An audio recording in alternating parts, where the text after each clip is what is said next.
Do you have some 6x8 paper in your collection that you'd like to get ideas for? Hi, I'm Jess from JessCrafts.com, and I'm here to help you make the most of your crafty supplies and time. So let's get making. Today I have the Park Lane Holiday Pine 6x8 pattern paper collection and the matching ephemera. It does come with 32 pieces of ephemera, so I decided to purchase 2 of them so I would have enough because there are 36 sheets of paper.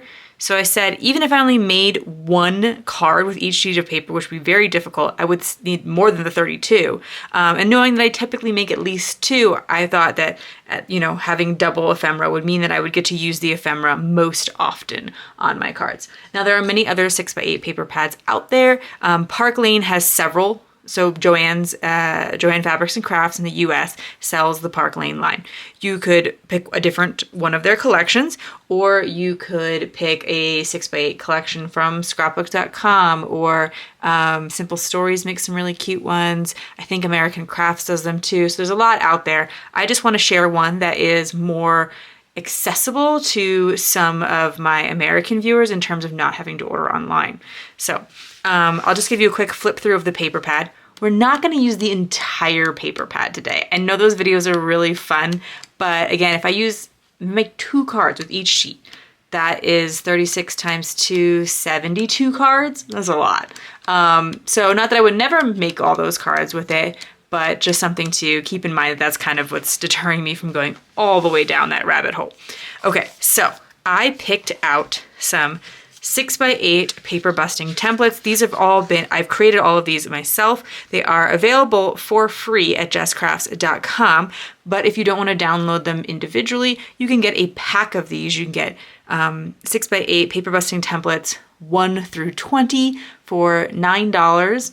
And so 20 ideas for $9, pretty good, but there's even a coupon code in the video description, or if you sign up to my mailing list, and that's the price when I'm publishing this, but I just kind of want to give you a perspective on what that would cost, and it might be worth not having to download them all individually. Anyway, I picked out template number 7, 9, 13, 19, and 20. I'm going to pick I think I'm gonna pick 2 pieces of paper for each of these and make 20 cards. And then I'm trying to decide if I want to be 2 of the same, because there are 2 of each sheet, or if I want to pick 2 different ones. I think that might be a little bit more challenging in terms of finding, filming.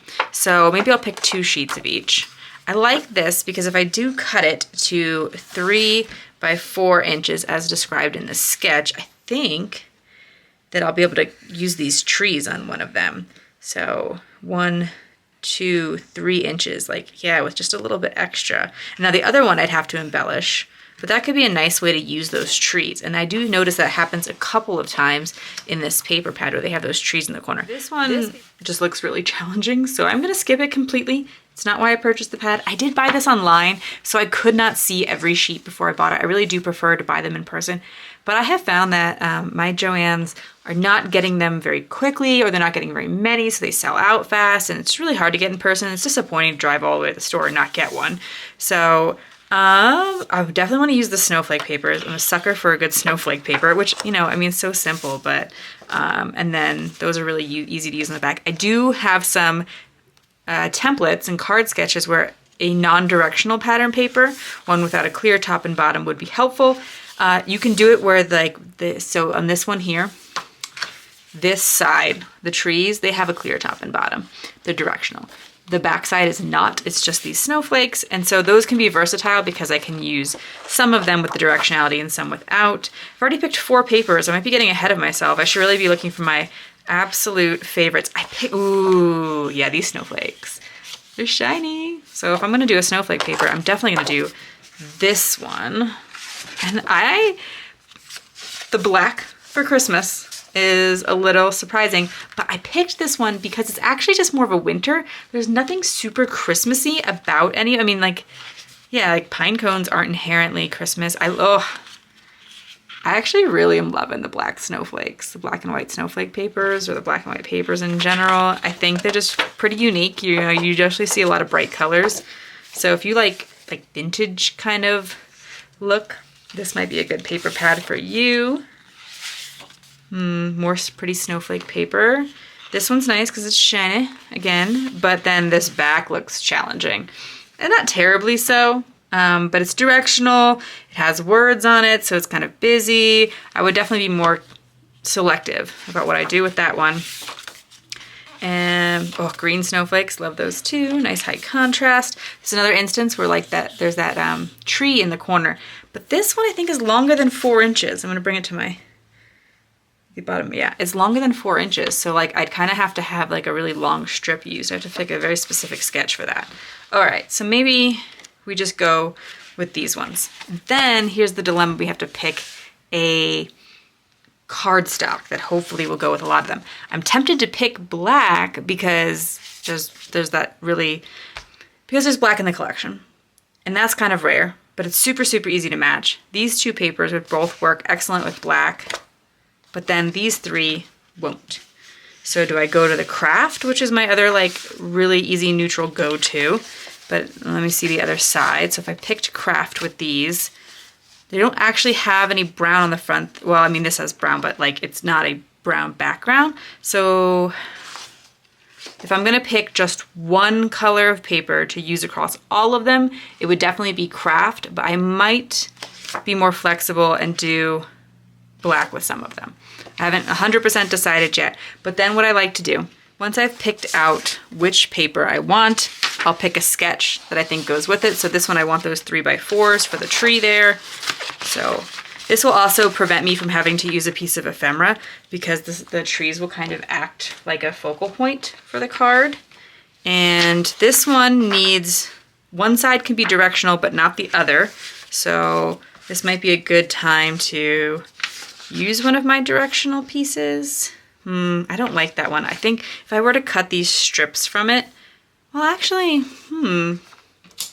So if I were gonna cut them directionally, you wouldn't actually get to see as much of the pattern. But because I'm gonna cut them like this and then turn them on their side, you might actually get to enjoy the pattern in a different way, but it might look funny covered up. Oof, those are the tough decisions. And I know that people struggle with that. So I kind of want to like take a beat and discuss those because I know, sometimes we're sitting in our craft room going like, I don't know what decision I would make. I wish somebody could help me out.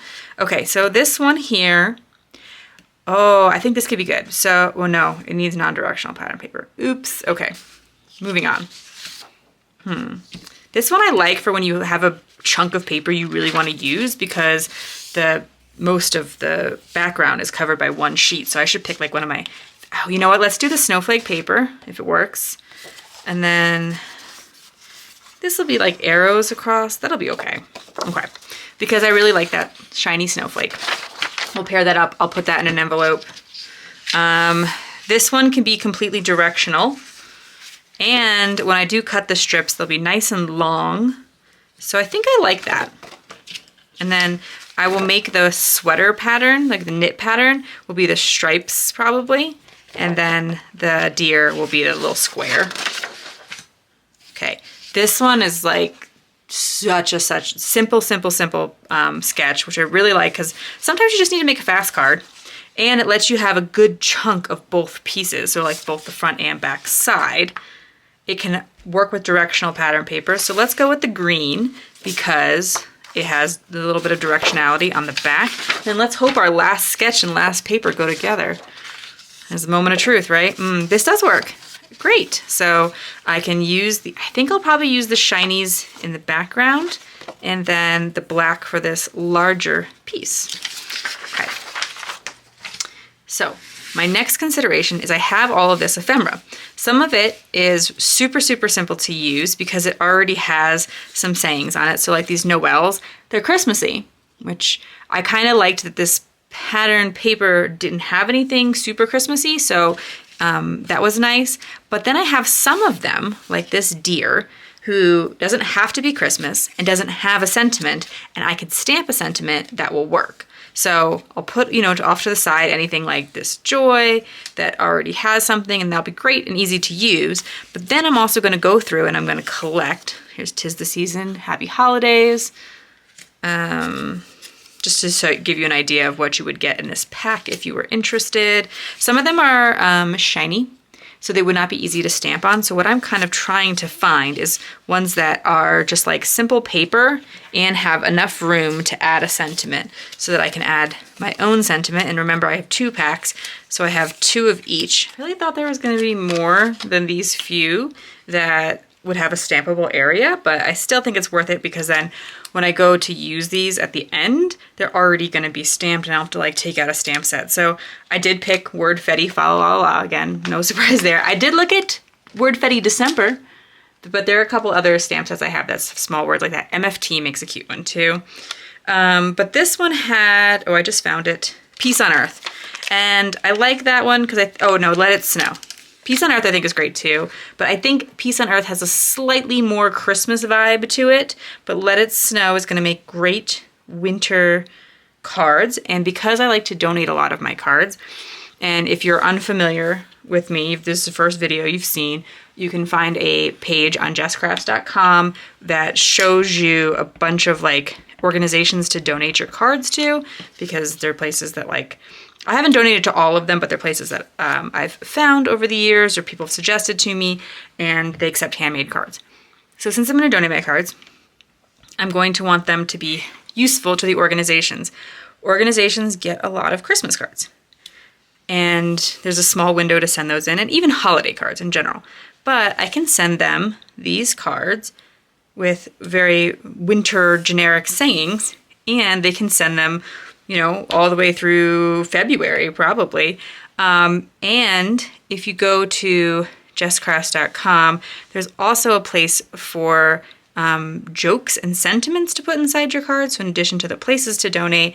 And I have jokes that are specific to winter, so they're not like, you know, winter holiday jokes. I mean, that's winter holiday is kind of misleading because it is not winter in Australia, but it is still, you know, Christmas and Hanukkah and all that. But anyway, I think you know what I mean by that. I don't know what the right generic term for that is. Holiday season, but then like, you know, there's other whatever. So there's specifically winter jokes. So the last thing I want to share with you before we get to just assembling cards, because I don't want to make this video all about like watching me cut paper. I'll show you what I would do for one of them, and then I'll do the rest off screen. So 6x8 paper busting template, number 9. So it makes A2 size cards. I do have some for 5x7 cards, so if A2 is not your jam, you can find more on my website.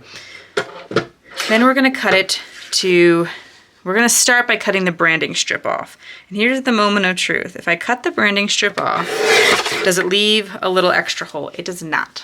So when I cut it to 8 inches, it cuts the branding circle completely off, which is great because that doesn't always happen. Okay. Then I'm gonna follow the cutting template. I'm gonna cut it in half first, so I have a 3 by 8 inch piece. I'm cutting both pieces of paper at once because my paper trimmer can handle that. It probably could cut all 4 of these at once if I wanted it to. This paper's a little bit thicker because of the foil. So your choice. Yeah, it felt like it shifted a little bit, so I don't think I would keep doing that. But then I'm going to, so after I cut some pieces to 3x4, there'll be 4 pieces of that size. I know that's kind of hard to see. There you go, 4 pieces, because I'm making 4 cards. And then the other 2 3x4s get cut into 1 inch strips, and it doesn't matter in this instance which side I am looking at. For the strips, I plan on using the shiny backside, but I don't have to have that like facing up or anything when I'm cutting. Just trying to get those basic shapes. Then we're gonna move to cutting our cardstock, which I will do for each of these as well. You can skip the cardstock mats if you want, but there's certain reasons why I wouldn't do it in certain circumstances. So hopefully I have at least 1 card base ready to go. No, I don't. I don't have a single card base. Wow. Well, I'll be doing that off screen too, making a whole bunch of cards. But I'll show you with a random piece of white watercolor paper here, is if I were to do this, and then, which is what the sketch shows me, I was putting 3 stripes down. and I put this black on top. You know, this looks okay. I find personally that this light color is blending in a little too much with the white. I would prefer to make it stand out. However, I do see, because this is a mostly black piece of paper here, this is a great opportunity for to skip a mat if I want. So if I don't want to cut as many mats, if I want to make this process faster, that's where I would skip. But I wouldn't skip on something that was too close in color to whatever background it's going to be on. This will work out great for this particular set of cards because I do have quite a few papers where they are, you know, really dark, and so they might not require a mat. So if you see sometimes I'm not using a mat, so I just made that decision, but that's where why I might make that decision in case that helps you when you're trying to decide what to ultimately do for your cards. This is a suggestion for sure. These plastic envelopes are from Amazon. Scrapbook.com makes these zipper pockets, which are pretty nice too. They're a little bit bigger. These ones kind of fit the sketch exactly, and they do have these binder holes, so if that's a feature that you enjoy. So I will take my pattern paper pieces and put them inside so that I'm not going to lose any of them going forward, because I like to do a lot of batching. So like I will go through and I will cut each one of my pieces of paper, and then I'm going to go through and batch assemble. Normally what else I would put in this envelope besides the cut pattern paper and the sketch would be card bases, which we just established I apparently have none because I just did 34 Christmas cards. And then I would put the cardstock mats as well. The cardstock mat measurements are on the sketch. So it says, you know, the size of the paper with that size mat. So that's how you know what to cut your mats at. So for the ones that had the tree, I'm also going to stamp the Let It Snow, and this is the Lawn Fawn Soot ink, which I always used for the other ones as well. I don't get a chance to use this dark gray a lot, so I figured this was the perfect time. Now these branding strips, or whatever, the strips with the holes in it, generally what I would do is if I was going to use these, I would just kind of cut them on an angle to cut that circle off, and then I would just place them inside of the cards. But in this unique instance, I was like, you know what, I could totally stamp some sentiments on this pattern at least, and then anytime I wanted to use a embellishment that didn't have a sentiment, maybe I could pair this in with it. So I'm going to do that for those two at least, and then the other ones are a little too busy to stamp a sentiment on, so instead I'll just do the thing where I snip it off on an angle and place it inside the card as some extra embellishment, or you can place it on outside the card somewhere where it looks good. So template number 7, we're going to make 4 cards, and we put the 2 triangles in the corner. I decided not to do mats for this one because I felt like the papers were solid enough. It actually doesn't call for mats for the triangles either. You can add them, but this tree paper that goes over it was so simple that I'm just going to place it down on there. And the other version of the card, because I only had 2 of the trees, the top paper, I just added one of the pre-made embellishments. For template number 19, I definitely wanted the mats because this paper, both the back and front side, were very similar to each other, so they really need something to stand out. And I originally had planned on mats for this card because, sorry, I gotta make sure I'm actually like here in the center, because I think it really gives a very nice visual weight to the back of the card. It likes, you know, it's almost completely full once you put those mats in. So I lined it up in the center first, and then I'm going to kind of try to center the other 2 based on that so that everything looks more even to each other. I find that often that is more what I'm concerned with, is how like they look compared to each other than how they necessarily look against the side of the card. So I want to make sure that when I put these down, rather than making sure that, for instance, these papers are centered on the cardstock mat, I'm more concerned, are they lining up with each other from the top to the bottom? And I chose the sparkly paper for the background because I thought that this, the other side of the paper, I'll show you in just a second, worked really well in terms of, I'm going to stamp on it in a second, but I realize I don't love the fact that these two pieces, like these two strips, basically look exactly the same, which probably means that they were like not cut next to each other, and so they look a little bit awkward. So I think I'm going to try to salvage, like try to pull them off and rearrange things because I think it'll look better, and I think I can do it without, you know, tearing up my cardstock too much or anything like that. So we'll put this other design in the center just so that the two that match, if they're not next to each other, hopefully it'll be less noticeable. You'll obviously notice it because I just told you what I was doing there. And maybe the recipient wouldn't have noticed or cared, but I just kind of figure I'd point that out because I do understand sometimes things bother us and there's ways to fix them. Okay, so there's the two little deer along the bottom. That's what made it really noticeable to me. It's these two little deer. So now they look more balanced. And I'm going to stamp the same Let It Snow sentiment in the Lawn Fawn soot ink. You can do this before you finish assembling your card if it makes you nervous, but usually for a small sentiment, I get a pretty good impression the first time. And that's number 19. Sketch number 13, as we discussed earlier, is super, super simple. I picked the black snowflake paper because I wanted to be able to show off a lot of it. It has the sparkling snowflakes. I did consider that the top of this paper looks a little bit more filled. There's kind of a big open space down here for some reason. So I'm going to draw your attention to the top and cover up some of the bottom here as according to the sketch. And then I had decided again not to do the mat for the strip. That's the only called for mat on the card. But you can, of course, again, just always add what feels good to you. But because these were different enough, I didn't really think I needed it. And there's so much sparkle going on in this card that I think it looks really cute and pretty even without that little extra layer.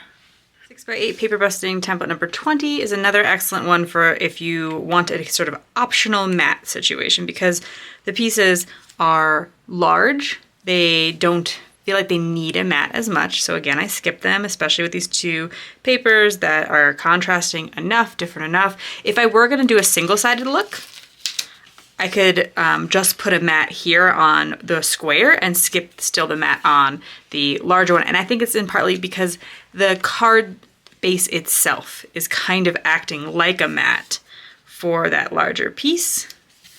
And I just picked another one of the coordinating sentiments that came in the packs. And as you can see, I did the same thing here. I did mix it up a little bit. So some of them have the green snowflakes in the background and some the black trees. And that's what can be nice about making multiples is they can be very, very similar without having to be exactly the same. The last design we're going to be doing is template number 9. And remember there's a coordinating blog post for this video that I will show you a picture of all 4 of the cards that I made with each, I believe it's 4 for each, however many cards I made with each of the designs. And that way you can kind of take your time, line it up, like match it up with whichever template you liked best, find them all really easily. And there, when I show you at the end all the cards, I usually reserve one for a Instagram tutorial. I have not been as good about posting on Instagram lately, but I know some people really like to see those super sped up versions of these sketches and really just get that quick inspiration. And so this last one, again, chose the sparkly paper in the background. And then the more solid and less busy, although the pine cones are pretty solid. You could also spread them out more. If you want to line them up with the top and bottom, that will absolutely work too, and that will show a little bit more of your pine cone pattern. And then the more solid side so that I could easily find a embellishment that I could apply. So like I didn't have to find something that contrasted, I didn't have to mat it or anything like that because I have this sort of really generally solid paper behind it. Like obviously there's the snowflakes on it, but it's not super busy.